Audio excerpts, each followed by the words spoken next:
welcome to this webinar from Reuters Events. I'm Brian Falchuk. I'm your webinar moderator and the author of the book series, The Future of Insurance from Disruption to Evolution. We are talking about that age-old adage about data, garbage in, garbage out. I know we've all heard it a million times, but it does matter, and it is absolutely true. And we're on a quest to have better data so we can do so many more things with it. That is just even more front and center with each passing year, and certainly in light of so many of the things that we've all been dealing with and trying to solve for recently.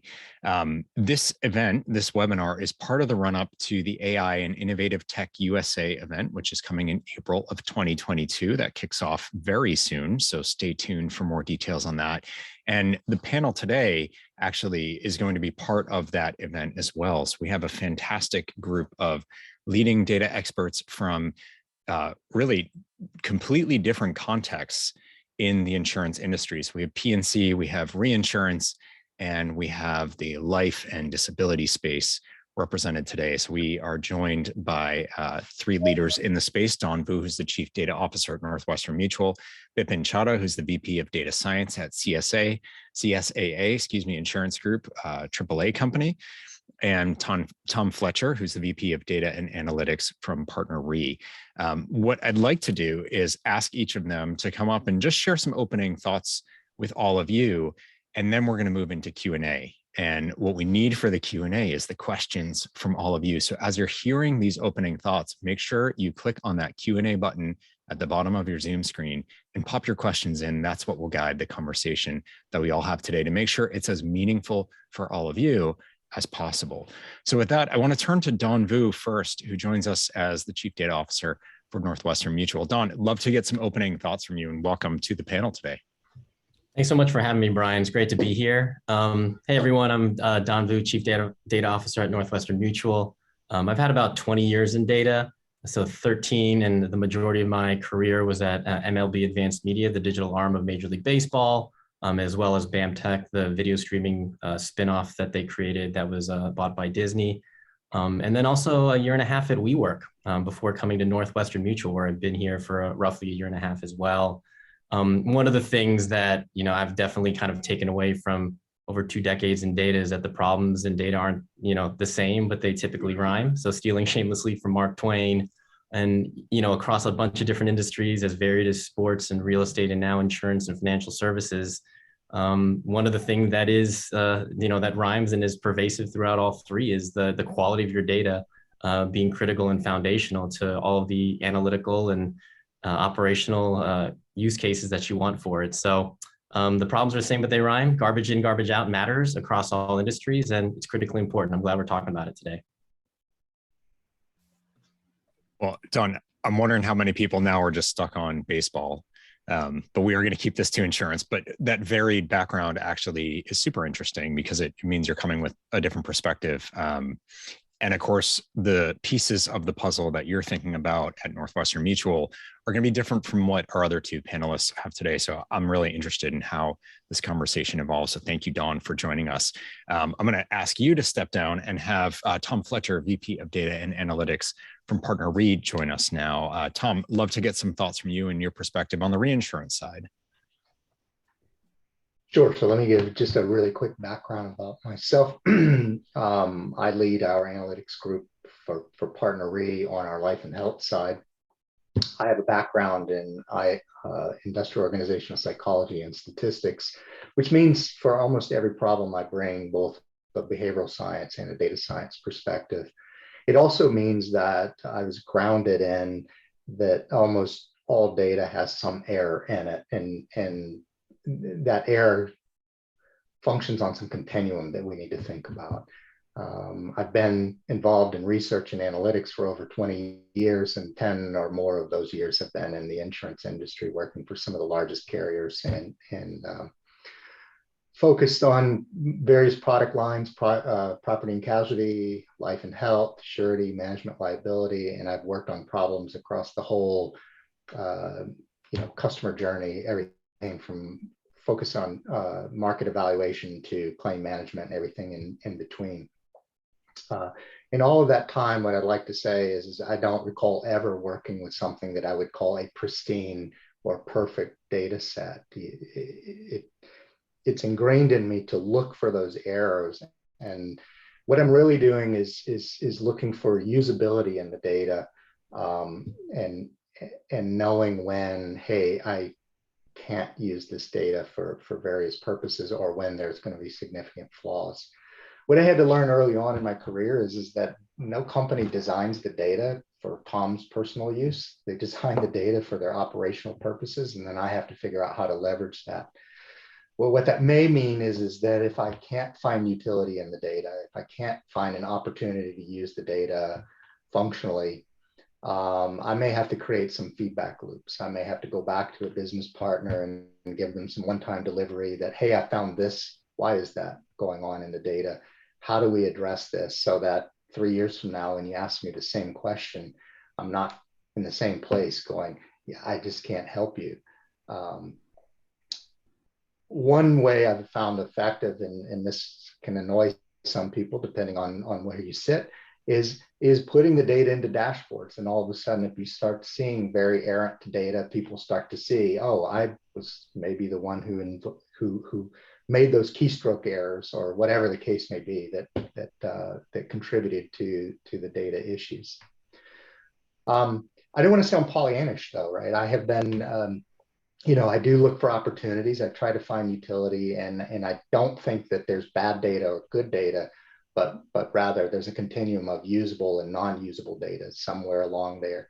But I have had in the past where I've had to kill projects, or at least significantly dampen them, and it can vary from not ever, can never use this data for the problem that you want to solve, to not now, come back to me in 3 years after we've addressed these issues, to here's what I can do today, as long as you have these understanding of these caveats and so on and so forth. What I will tell you is that I think models can be very powerful in both smoothing over some issues. As long as we're just talking about outliers in the data and not influential observations, we could be fine. And a lot of times people overlook that, right? If you're just creating a dashboard, the errors are going to show. But if we're creating some sort of a model can have, I'm not saying always does, can have the ability to smooth over those issues. But more importantly, models have an ability to find things that are flawed really quickly, right? So things that you had no idea, no awareness of, that was hiding in the data, all of these foibles and imperfections, models can help you bring those to the fore, and again, hopefully create a feedback loop to begin the process of correcting the data, should it need correcting. Some of the things that I've encountered through the years are probably all of our panelists are going to talk about, but anything from keystroke errors and the like, just keying in the wrong thing, to almost anything where there's no validation on the data. Think, someone entering in something in raw dollars when the field is supposed to be in thousands of dollars. You can imagine the errors that may occur in decision making in that regard. Conflicts in statuses, right? So where you think one status, but someone was thinking another. And this usually happens because of definitional misunderstandings, right? Whether you're an underwriter or a claim manager or what have you, even when you define the status, so there's only 4 or 5 statuses that one has to choose from, someone can just misunderstand I thought this meant this. And I've literally sat down with 2 lawyers debating on the status of a particular claim, and they can't agree on what that claim is. And that tells me that there's a definitional problem, some clarity issues that is inherent to the way the system is designed, not the technical system, but the people system. Recall I said I bring the behavioral science aspect. I'm always looking for where the people issues are contributing and how we can address that through technology. Always be aware of alternate explanations as well. And this doesn't sound like a data issue, but imagine, if you will, a quick anecdote, right? You may have a hypothesis that shorter times in a queue could be related to winning business, right? So if an underwriter has a long queue of cases, and the faster they get to those cases, the more likely they are to win. But what if you found that the opposite were actually true, in terms of the longer it were in the queue, the more likely you were to win the data? Does that mean your hypothesis is wrong? No, not necessarily. It turns out in one case, I found that this happens because underwriters effectively triaged the hard cases to the top and said, I'm going to work on these first. And the cases I know I'm going to win go to the bottom. So my point here is that sometimes, even though you think, oh, I have this very concrete data like time, time may have very different meanings for different usages. And so you want to be careful there. One thing I hear all the time is well, we just need millions and millions of records. And what I would say there is more is just more, right? So more data with errors is just a larger data set. It does not necessarily mean that it's useful. It can be useful, but it doesn't mean. I'd rather have a small data set with fewer errors where the effects are very pronounced, where it's very clear about what you're seeing in terms of results and the analyses that are done on that. Finally, the last thing I'll leave you is never let a model go to production, if you will, without vetting it for interpretability and fit, right? It needs to pass a sniff test somewhere along the way, because there's always the opportunity for imperfect data to cloud what analyses that you're presenting, and you need to have the right eyes on it to make sure that everything is solid and just. So thank you. Tom, you gave us some gems there, that all data has errors in it. Brilliant and true. And it's a good way to kind of carry yourself rather than maybe having the wrong expectations or moving ahead as if it's all perfect, because the reality is it probably isn't. And then I wish I had you with me in several meetings where this more data with errors is not better. More is just more. And I hear that when people are like, oh, well, but if we add this other data, then it's okay. Well, does that data have problems? And you haven't necessarily solved those issues. You just piled in more into it. And you're sort of law of large numbers, hoping it all averages out, which isn't the same as dealing with the specific issues that you can address in a more focused data set. That's exactly right. No. Yeah. I'm going to quote you going forward in meetings. There's no question about that. Thank you so much for your thoughts there. Bipin Chadha, who joins us as VP of Data Science at CSAA. Bipin, you're up next, if you wouldn't mind coming on screen and sharing some opening thoughts with us. Thanks, Brian. So my background is also somewhat similar to the other two guests. I actually started off in engineering analytics, to be more precise, before such a term existed, I guess. Worked a lot in aerospace defense, so I was involved in some of the early DARPA programs and DoD labs programs around, data analytics, AI simulation, type of areas. Worked in aerospace defense for a number of years, and then branched off to the commercial world, building what we used to call commercial war games, for large companies in a lot of different industries. And then about 10 or so years ago, I came into the insurance world, if you will. And I've been in insurance for about those 10 years, working in different carriers, large and small, helping build the data science practice in these places. So my experiences are also very similar to what the other two panelists talked about. That yes, better quality data is always better, right, for your answers, but I have also never ran into a project where we had the perfect quality data, ever, right? So, or enough data for that matter. We know there are many times important facts and variables for which nobody has ever collected any data, right? So you also have to account for things that are just simply missing, right? So you may have perfect data on 10 variables, but 3 key variables, you don't have any data, period. How do you deal with that, right? How do you add those assumptions into your models so that your model is not, producing garbage results, nonetheless. Another area I'm actually beginning to see is use of AI itself to catch errors in data and use of algorithms. And I'm a big fan of simulations and digital twins because of my background. And I've noticed that every time we thought we had perfect data and we built a digital twin of our system and started producing, weird answers, which led us to find, other problems in data that nobody had caught for 10 years, right? So things like that and techniques like that, are becoming very powerful. And also, data quality is not a one-time thing, right? You may get it perfect at the time of building the model, but then you have to keep watching it, for data drift and so on. So those are also very important aspects that when the model is operating and running, you have to be continuously on the watch for other quality issues creeping in.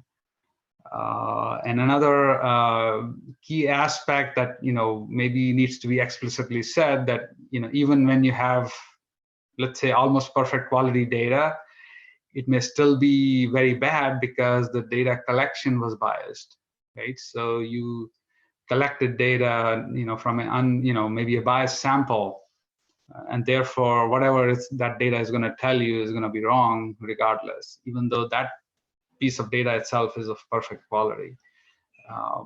That's a very common issue, and many times gets missed in analysis.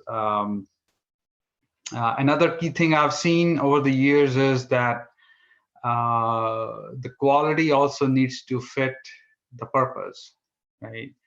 I think it was probably Tom who was talking about data being used for reporting, and we know for reporting typically you used aggregated data, and then you leave out things that did not happen and so on, and that could be of high quality, but that same data set then is not appropriate for data science or building models, because our models, you want more granular data.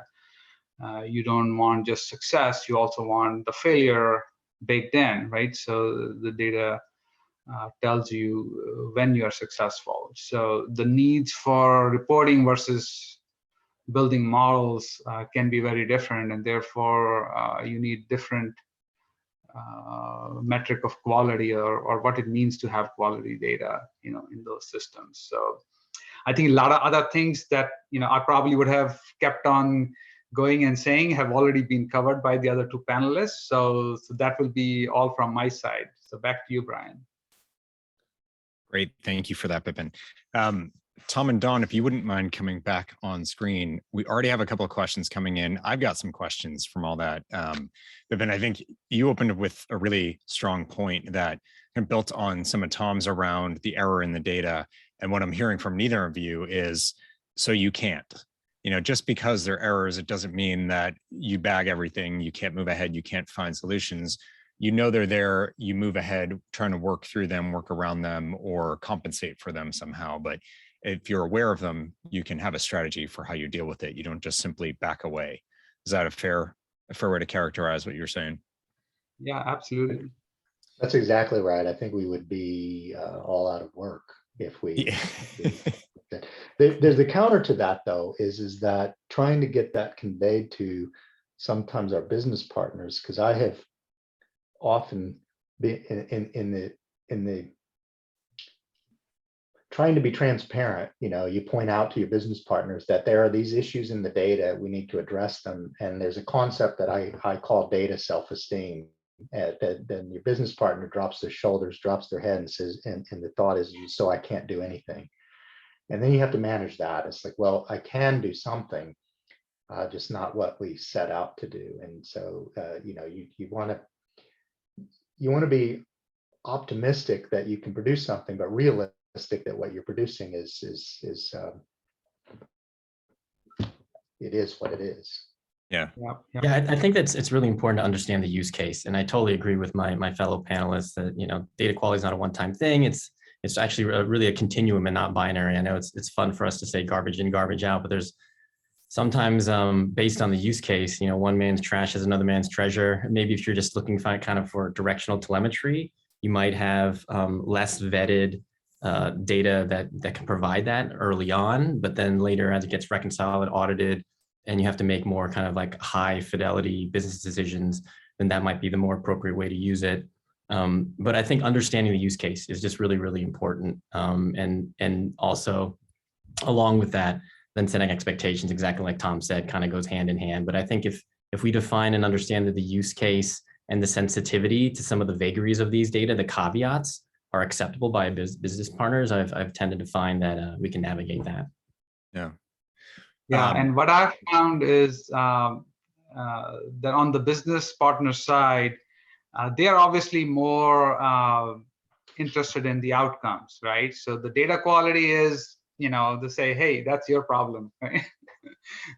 What about the outcomes? And the key thing that's a challenge typically there is that people expect to know answers with perfect certainty and in kind of a black and white mode, right? Yes or no, or is it absolutely certain that this is the answer? And you tell them, even if the data was perfect, there is no such thing, in our models, right? There's, when you are looking into the future, there is always going to be this uncertainty, right? There's no, single 1-point answer that, any model can give you. And the data quality just makes it a little bit worse, right? So the key issue still is that there is uncertainty in the answer that, we are producing. And I've likened it to kind of night vision goggles, right? Yeah, if it is perfect daylight, anybody can see everything and you can find your path. But if it's dark, then what the models will give you is night vision. It will not look pretty, it will not look nice, it'll be fuzzy, it'll be hazy, but at least you can see something, right? And that's the role of the models we are building. It's enabling you to see in the dark, right? So I try to tell them that, look at it from that perspective, what we are trying to produce here, and, and then focus discussion over there. It's a good analogy. I like that. We do have some questions coming in, and we certainly have room for more. So another one just popped in. So please do, to the audience, please do ask your questions that you want us to address. I might start with this one. Don, it's directed towards you, so I'll start with you, but I think this applies across the board, and I'm sure for a lot of our attendees, this will resonate. Northwestern is an old organization, not in a bad way, but you've been around for well over 100 years. That's a normal thing in this industry to have decades or perhaps even centuries or more than a century of age behind us, which can complicate the data story. A lot of shifts in the data story for those with life insurance exposure. Those policies persist in a very long period of time through multiple systems, all complications. How do you navigate that longevity and that age, both institutionally from a sort of culture and needing to evolve the data mindset, perhaps more than a younger company would have to deal with because your starting point, was so far before data was even a thing, but also the fact that you have to accommodate a lot of that historical data, and you can't just simply, just move forward and ignore the past data because it's dirty and we need to move on. How do you sort of balance those two things in an organization that has that kind of legacy? Yeah, no, I mean, I think we embrace the challenge. Like, as you mentioned, we have, over 160-year-old organization. And one of the things that makes us one of the most trustworthy brands out there also makes it a far larger challenge from a data management perspective. But I think we've just kind of embraced the challenge. And one of the things that we have as one of our pillars is that we certainly want to modernize a lot of our capabilities and get us to a place that we're far more agile in the way that we deliver for our policyholders. And part of that is just being intentional about how we are modernizing and bringing into, the 21st century, a lot of our older systems. So I think we just kind of we manage around it. We create the new and migrate the old onto it. And we kind of just embrace it. And I think some of our key initiatives, and we've talked about it here, this notion of a golden data source. So establishing that on newer technology, and then, bringing into the fold some of those other ones. So they're encompassed within, whether it's our golden client record or our client 360.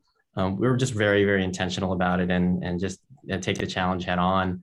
We have a very explicit roadmap in how we actually manage that technology challenge. And yeah, again, just embracing it and accepting it and not kind of running away from it.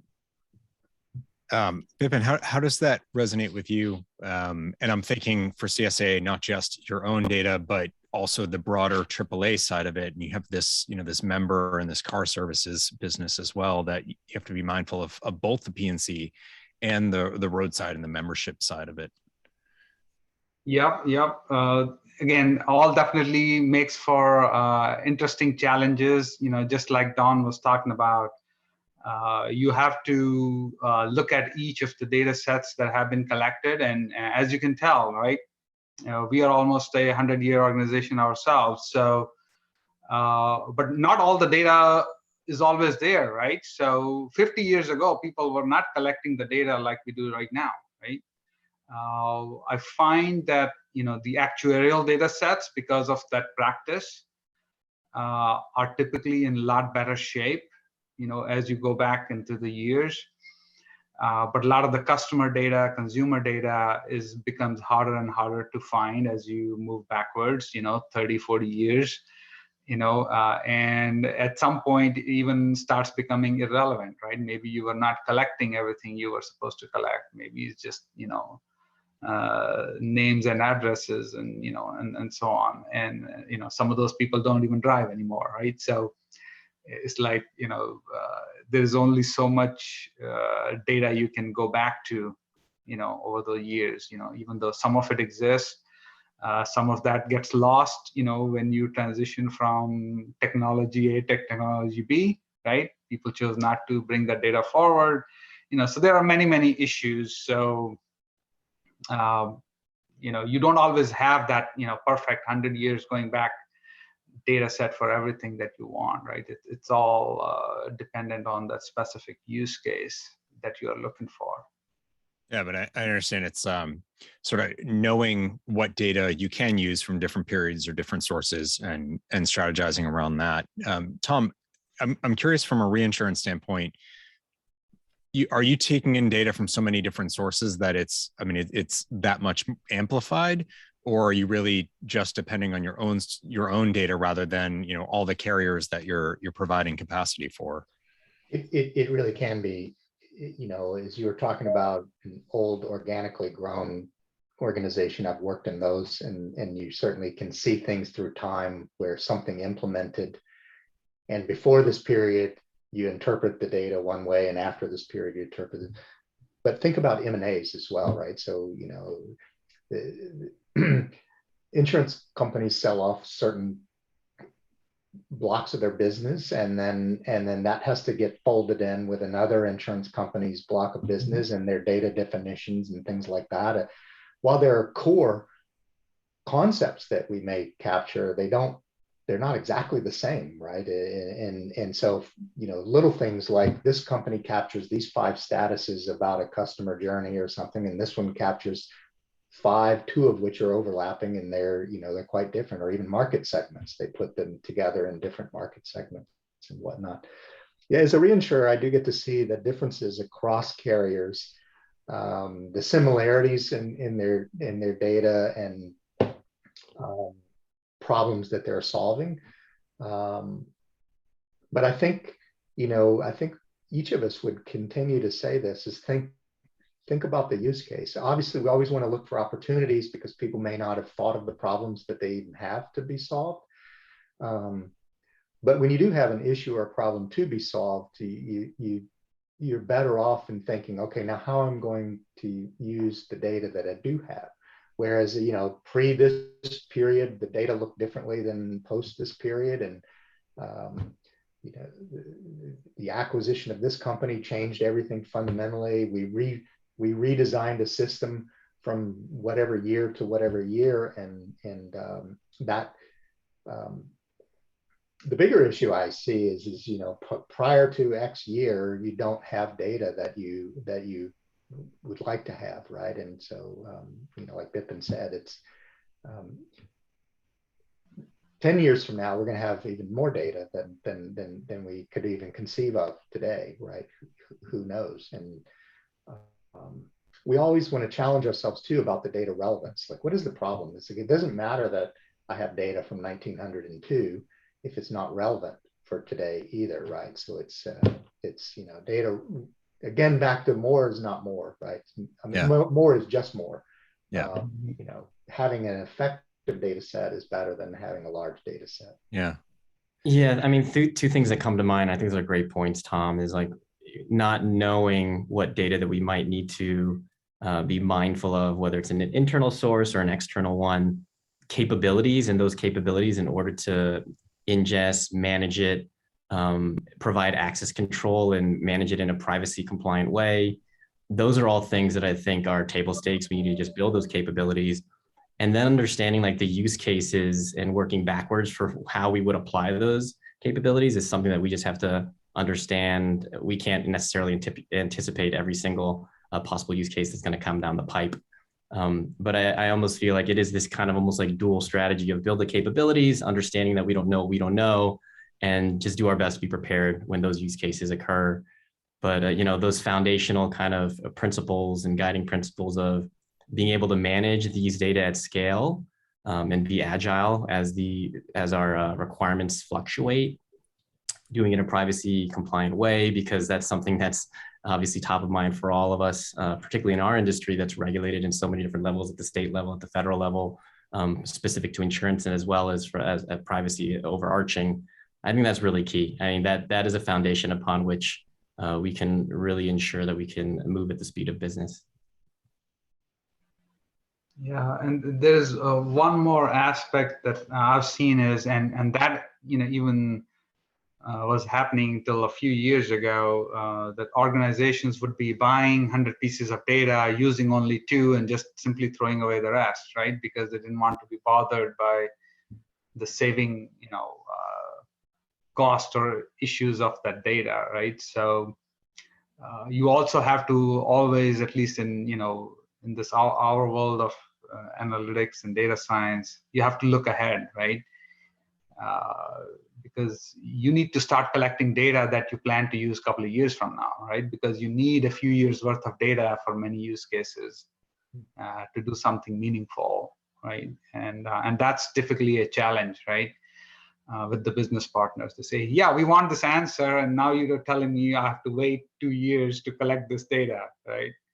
So we said, okay, yeah, we will, come up with a maybe less than perfect solution now, but you also need to now start moving and start saving and collecting that data that you will benefit from 2 years from now, right? That's not always an easily digestible message either, but that's typically the challenge I've seen, ability to be more proactive about data as well. I want to ask a question from the audience that, Vipin, I think what you're saying actually is tied to what I think this person was getting at, but it's around this trade-off between using APIs to collect third-party data, and that's getting increasingly easier and cheaper, and our decision to invest in that path versus the decision to invest in our own MDM capabilities, improving our data sets internally and our ability to collect them in our own native processes and databases, et cetera. How do we balance those two trade-offs? And is it about one versus the other? Do they have to go hand in hand? I don't know if someone wants to jump in right away. If not, I'm happy to call on someone to start us off. But Tom, you looked like, yeah. I don't know if you're just adjusting your, Bipin, all right. Yeah, so that's, we struggle with those trade-offs, all the time. And my take is that you cannot simply not do any of those things, right? So you have to do both, but you can probably do both of those things, not at full scale, but at a smaller scale, right? So I like an incremental experiment-like approach rather than the big bang, right? So typically what I would like to do is, so for example, external data, that's typically not just one data source, that's, potentially 10, 1,500, right? But you don't have to start with all 100. You can start with 1 or 2, right? So do it at a smaller scale. MDM is important. So, because if you don't even know, is it one customer or 10 customers? How you can ever, satisfy your customer's need if you don't even understand the basic things about your customer.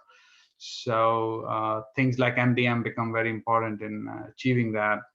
So has to be done. Yeah. Could you, do it more slowly? Potentially, yes. We always have that investment pressure, right? How much you can invest in these things. Could you, but should you?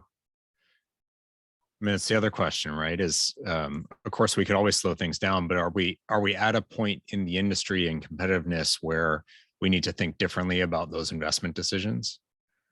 Yeah, absolutely. I think it's still very hard for people to truly understand the business implications, the ROI implications of the data investments you're making. And the reason is that they are 4 steps removed, right? People ask me, hey, is data science value added? And I say, no, data science is not a value added thing. It does not add value by itself. It's a value multiplier. It's not additive, right? You have to do something else along with it to derive value. So therefore, sometimes it's easy to see it as just expense that you're incurring. But as we all know, at least in this forum, that if you're not doing that, then you're going to have a lot of problems downstreams, right? So ability to show that impact, business impact, ROI becomes important in helping business leaders see what the value they are getting by investing in these things. Yeah. Tom, you were going to jump in, it sounds like. Yeah, well, one thing I can add to this discussion is, I mean, I agree with Bipin. There's a certain set of capabilities that you just need, right? But what I can say is that every carrier that I've encountered is on a different part of the journey, right? From no capabilities whatsoever to far advanced and into the future and all things in between.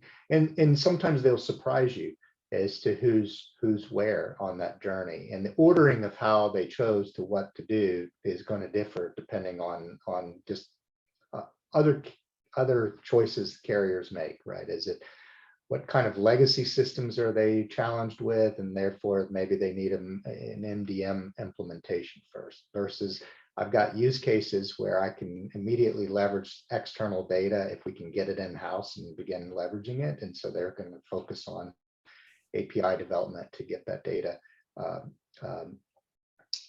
So there's just a lot of variance amongst carriers in terms of where they're at in their own journey. And I don't think it's a size of carrier issue or an age issue. It certainly, you want to say, well, smaller carriers are less on the journey. Not necessarily. They could be very newer carriers, and therefore they're not encumbered by legacy issues, and therefore they're more nimble and ahead of the game. But Sure. then older carriers have had more experience and fought through things and are well ahead because they have resources. Well, what I can say this is to go along with Bipin, I've seen carriers with hundreds of data scientists and they haven't figured out how to leverage them yet, right? Not 2 or 3 or 10, but hundreds. And they don't have the data quite right, and they haven't got them focused on the right use cases. And so therefore they're like, I don't know why I'm not getting value out of this. And it's really a prioritization issue, as you pointed out. Yeah, maybe I'll chime in on this one too. And I'm still going back to the crux of the question, Brian, that you framed up around first party data versus this notion of third party data. I think Tom, great call out that it just really varies carrier by carrier, and it's not necessarily linked to age or whatever it might be. I mean, as we've all discussed, I mean, NM's over 160 years old.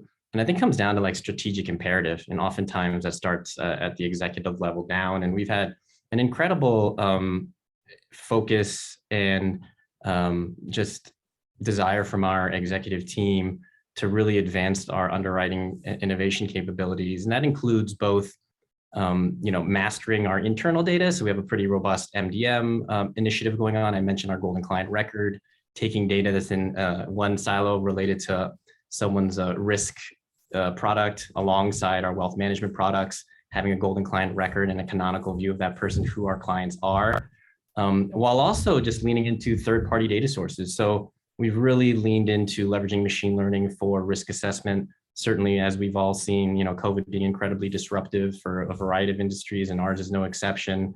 We had an accelerated underwriting program that was already underway before the pandemic hit. We certainly saw like a dramatic increase in that capabilities leverage during the pandemic. And we've really leaned into it and really taken extreme and incredible measures to increase those capabilities significantly, including the use of external data. So we have not only the technology capabilities, but certainly even the organizational teams. So we have data validation teams that vet the predictive power for the use case for which we want to apply it, whether it's for risk assessment, whether it's for veracity, the truthfulness of people's data that's actually coming through a first-party source. We might leverage a third-party source to actually check that data that's being provided by an individual. And so I think it is not necessarily a binary thing. I think it's incumbent, at least we found, to be really strong in both areas, right? Like we're unfortunately feel like we need to have our cake and eat it too. And we're trying to do it. It's not easy, but fortunately we've had the support from our executive team to be able to fund and make sure that we fulfill that need. Don, you're touching on something that hits at one of the questions that I've seen that actually, it's interesting that it comes up here. It comes up in, say, a claims discussion where people are always thinking about getting automated out of their job. I would expect that kind of question less in this context because we're talking about, advanced computer-based AI, all these sorts of things that automation and advanced tools are here for the party anyway. It's not replacing, climbing houses on ladders and looking at roofs. But that question is coming up, and you just touched on it. You're talking about using advanced tools and using people. How do we navigate that human plus, intelligent systems kind of trade-off and path ahead? Is it a fully automated world that we're moving into, or is this inherently something that, it is a combination of the human and the sort of, AI, ML, whatever buzzwords we want to use to describe the advanced computer-based tools that we're touching on? Don, I don't know if you want to stay on this topic, and then Bipin and Tom, I'd turn to you for thoughts on this as well. Yeah, I'm happy to start off, and then of course head off to the other panelists. I think just like so many other technology advancements that we've seen over the last few centuries, certainly they become disruptive to various labor markets, whatever they might be. I think with AI, there's certainly been a fair amount of discussion, some level of fear about how folks might be automated out of jobs. I think most folks are familiar with the AI use case of detecting cancer in an X-ray, and I think there were even discussions and some prominent commentators saying that we won't need radiologists in a few years, as going back as far as 2016. But if you actually look at the number of radiologists that are actually employed and graduated, has actually increased since some of the breakthroughs that have even shown that we exceed human performance with these technologies. And I think that really just illustrates is that you still need a human involved oftentimes, whether from an interpretability perspective to further vet the machines. And this is something that's although the technology advancements can be relatively exponential, their actual usage and the way that they're actually leveraged is far more gradual in the way that it works. I think we found the same thing, whether you talk about risk assessment or veracity or all these other kind of ways in which we might use machine learning and AI models. And so I would say that it's understandable that folks have some concern, but I think what has been found, what's been seen time and time again, and there's an incredible amount of job creation.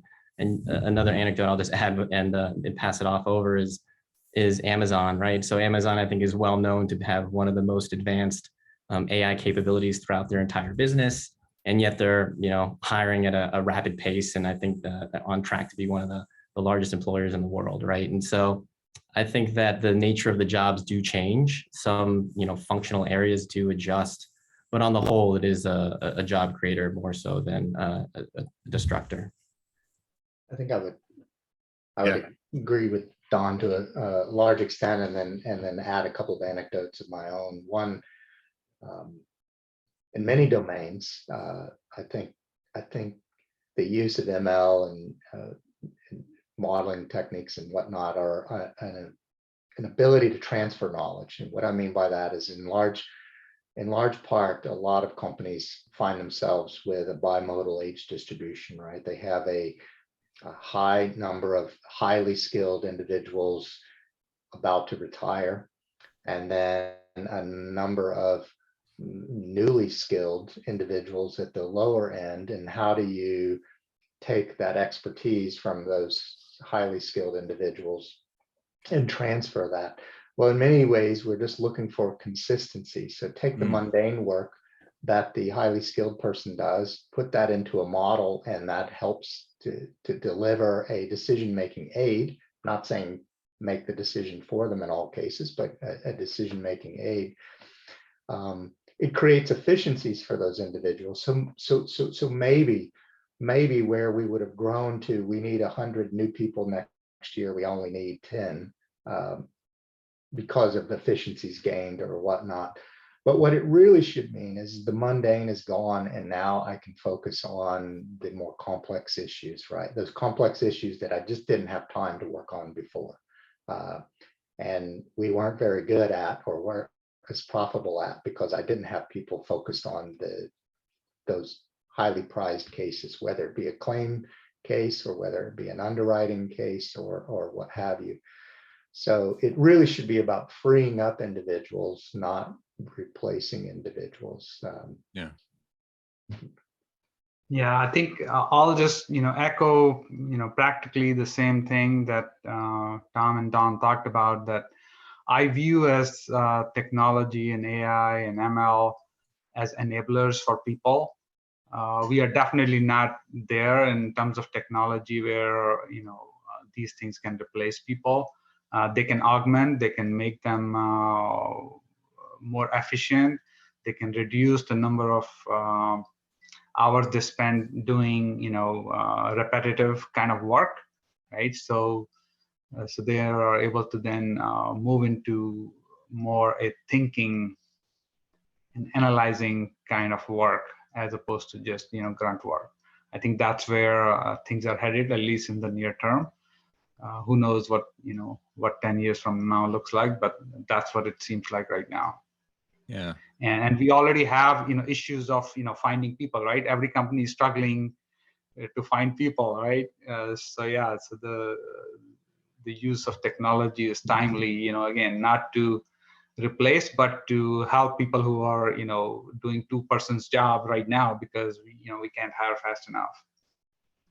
Yeah, there's not a lot of thumb twiddling going on from most people. It's busy times, but I think all of you are making a really valid point around the nature of the work may change, and perhaps actually in the data and analytics space, someone still has to create the models. Someone still has to do something with them, talk to the business, understand what the needs are, and not add value but multiply it, right? So maybe it's less of an issue in the data space, and it just takes a higher level of person to be able to move with those tools. So there's actually growth in what could be coming down the pike for folks in the data and analytics space. I'm a claims guy by background, so I still feel for all the adjusters who are like, when are the drones going to put us all out of work and we'll never have a roof to climb on? But I know a lot of them who fly drones now instead of climbing up on roofs. And so, yeah, Don, to your point, like they're still, Amazon still got all those employees, but maybe they have fewer injuries, or they're able to do things more efficiently or effectively, or there's new kinds of work that they're engaging in. We had another question around, I've got too many windows open with points people are making. There's a lot of people in the chat who are chiming in to agree, so that's good. But Tom, I'm going to start with you because it goes back to that point you made about, I presume, or I expect the data is going to have errors in it. I don't have this notion that there's some spotless data set. So the question is spotless data really possible? I think we've all sort of said no. Is there, instead of just working around it, is there a way to get closer to it? So we've talked about, strategically sort of how you plan for the fact that, look, there are going to be errors here. Are there valid ways to reduce the scale of some of those errors? Just thoughts on that. So yes, we can work around it, but can we actually try to make the data better, whether it's at the point of collection or after the fact? Yeah, for sure. There's, I'll just throw a few examples out, and the others can throw in here as well. There's no way that I could be comprehensive of all the things to do to fix your data in the time we have. But simple data validation, right? If someone enters in something and there's a sanity check on what you're entering in, right? There's plenty of times where I've seen this data cannot be reconciled with another field attached to that data. But often our systems aren't that smart, right? To be honest. An annoyance that I've had in a prior life is that in all of our infinite brilliance, we said we don't want any missing data. So what we did is we forced people to put in something. You can't get off of this screen except in the claims process or in the underwriting process, or name your function. I don't know the answer to that right now, but I need to get on with my job. And so I can't get off of this screen. So my favorite entry was 6 underscores that someone would put in, right? They just had to type something in, or they couldn't get off the screen. So don't do that. Don't design systems in that way, because they don't know. From a modeler, NA was more informative, meaning I don't know, missing whatever was more informative than someone just keying in the wrong answer altogether, right? So 6 underscores, I could infer that means I don't know. But in some cases, they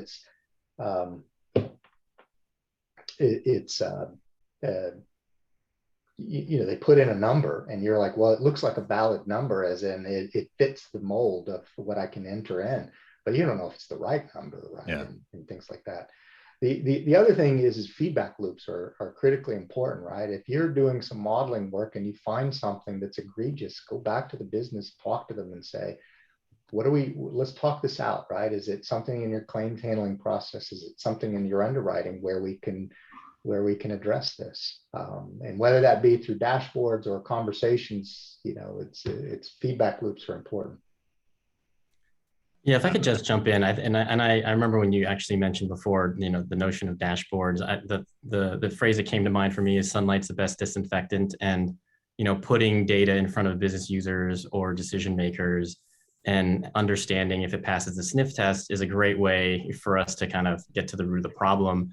I think just and we've joked about the notion of there is no perfect data. I think we all, at the same time, put a ton of, and we do whatever we can to ensure that it's as high quality as possible. And at least for me, part of that is a cultural and operational shift that we've had to have around data stewardship and quote unquote owning data, having to partner with our business partners and essentially like owning business data areas so that someone is somewhat accountable essentially to help us bottom out. I mean, data engineers don't have the context of these upstream systems, not to the level that you might need for like a data ownership discussion. And so in building an enterprise data governance practice since I've arrived, assigning hundreds of data owners across the enterprise and trying to partner with them such that we have a way that as we surface these, as we put sunlight in and reveal these issues with data, we have a business partner that helps us get to the bottom of it. That's been really critical for us. It's still a work in progress. As we've all talked about, data quality is a continuum, it's not binary and you're never done. But that's really been key to the success we've had so far. Yeah, as they say, culture eats strategy for breakfast, right? Yep. So we can have all the plans in the world, but the culture is a defining critical factor here. Yeah. Yeah. So I think, from my perspective, it's important to have kind of business ownership. So actually, that's why I sit in the business and I work with my IT partners to drive governance and data quality and so on. Also, I think another thing I've seen that's useful is to taking a systemic view. You cannot just be focused on the specific problem you're solving. You have to have a broader picture of what's going on. And many times, just understanding the broader context helps you avoid the problems or enables you to live with some of the shortcomings of your data quality. Because as we know, to solving any problem, not all data needs to be at the right or the same level of quality, right? There are pieces that are very critical, and then there are pieces which don't care too much about. And many times it comes down to being able to prioritize your efforts on that smaller subset that's going to give you the most value, right? And not be bogged down with everything else. So that's typically how we have overcome, at least some of the times, these governance and quality issues, by focusing on a smaller subset rather than trying to fix everything. Vipin, I think that hits at a question that's brewing for me as I'm hearing all these answers is, should you be trying to reduce the errors? Is that the best place to spend your time, your efforts, your dollars? Or should you be putting it into, the things we're talking about before around trying to deal with the fact that there are going to be errors in it? Is it sort of a hopeless game to be throwing money and resource against? Yeah, so my, engineering, old Lean Six Sigma mindset says your focus should always be on preventing rather than fixing. If you are in the fixing business, you have already lost the game, right? That's what we learned in manufacturing. That has not, come into many other industries and, on the data side. So, we have to, a lot of our focus needs to be on preventing, because if you keep fixing, you'll never be able to dig out of that hole, right? And then also you have to know which aspects of your data is a lot more important. There is a 80-20 rule there as well, right? Sure. What is the 20% of the data that's driving 80% of your decisions? If you can figure that out and focus there, then that's what will help you move forward. If you try to solve everything, it's never going to happen. Yeah. Don, Tom, any thoughts on that?